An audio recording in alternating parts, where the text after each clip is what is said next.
രാവിലെ എണീച്ച് ബ്രേക്ക്ഫാസ്റ്റ് എന്തുണ്ടാക്കാന്ന് ആലോചിക്കുമ്പോഴാണ് പെട്ടെന്നൊരു ഐഡിയ തോന്നിയത്. ചിക്കൻ്റെ ചെസ്റ്റ് പീസും ദോശമാവും ഉണ്ട്. അങ്ങനെ എൻ്റെ മനസ്സിലൊരു ഐഡിയ തോന്നി, ഈ റെസിപ്പിക്ക് ഒരു പേര് കിട്ടു, ചിക്കൻ ചീസി ദോശ. അപ്പോൾ തുടങ്ങിയാലോ. ചിക്കൻ്റെ ചെസ്റ്റ് പീസ് ഉണ്ടല്ലോ, കീമ പീസ് പോലെ ആക്കിയെടുക്കണം. നമുക്ക് ഷോപ്പിൽ നിന്ന് മിൻസ്ഡ് ചിക്കൻ വാങ്ങിക്കാൻ കിട്ടും, അതാണെങ്കിൽ അത് മതി. ദേ ഈ ഒരു ഉള്ളി ഇതുപോലെ അങ്ങോട്ട് അരിഞ്ഞങ്ങോട്ട് എടുക്കുക.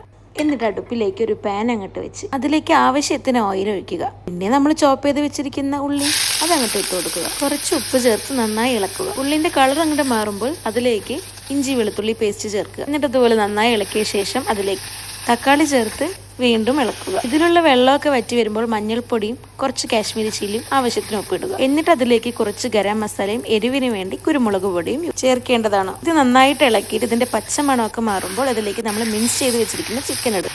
എന്നിട്ട് നന്നായി ഇളക്കി യോജിപ്പിക്കുക. ഇനി ഇത് മൂടി വെച്ച് കുറച്ച് നേരം കുക്ക് ചെയ്യേണ്ടതാണ്. ഇതിന്റെ വെള്ളം എല്ലാം വറ്റി വെന്താലും നമുക്ക് ബർണർ ഓഫ് ചെയ്യാവുന്നതാണ്. ഇനി കുറച്ച് മല്ലിയില ചോപ്പ് ചെയ്തത് അതിലേക്ക് ഇട്ട് കൊടുക്കുക. എന്നിട്ട് നന്നായി ഇളക്കി യോജിപ്പിക്കുക. ഇനി അടുത്തത് ദോശ ഉണ്ടാക്കുന്ന പണിയാ. അത് പിന്നെ ഞാൻ പറഞ്ഞു തരേണ്ട ആവശ്യമില്ലല്ലോ, എല്ലാവർക്കും അറിയുന്ന കാര്യമല്ലേ. നമ്മൾ ദോശ ചുട്ടെടുക്കുമ്പോൾ നല്ല നൈസായിട്ട് വേണം കേട്ടോ നമുക്ക് ചുട്ടെടുക്കേണ്ടത്. ഇത് കണ്ടില്ലേ, ഇതേപോലെ അങ്ങോട്ട് ആക്കിയെടുക്കണം. ഇനി ബാക്കി പണിയൊക്കെ സിമ്പിളാട്ടോ. ദോശ വെന്ത് കഴിഞ്ഞാൽ നമ്മൾ ഉണ്ടാക്കി വെച്ചിരിക്കുന്ന ചിക്കൻ്റെ ഫില്ലിങ് ദോശയിലേക്ക് ആഡ് ചെയ്യാം. നമ്മൾക്ക് എത്രയാണോ ആവശ്യം അതിനനുസരിച്ച് നമുക്ക് ആഡ് ചെയ്യാവുന്നതാണ്. എന്നിട്ട് ഈ ചിക്കനിലേക്ക് നമുക്ക് ആവശ്യമുള്ളത്ര ചീസും ആഡ് ചെയ്യാം. ചീസ് ഇഷ്ടമില്ലാത്തവർക്ക് ഇത് മാത്രമായിട്ട് കഴിക്കുകയും ചെയ്യാം കേട്ടോ. ഇതിൽ ചിക്കൻ ഉള്ളത് കൊണ്ട് തന്നെ നല്ലൊരു പ്രോട്ടീൻ റിച്ച് ബ്രേക്ക്ഫാസ്റ്റ് ആണ് കേട്ടോ. ഇതേ നോക്കിക്കേ, സിമ്പിൾ അല്ലേ. അപ്പോൾ ഈ റെസിപ്പി ഇഷ്ടമായാൽ നിങ്ങളൊന്ന് ട്രൈ ചെയ്ത് നോക്കണേ. എന്നിട്ട് നിങ്ങളുടെ അഭിപ്രായം എന്തായാലും അറിയിക്കണം.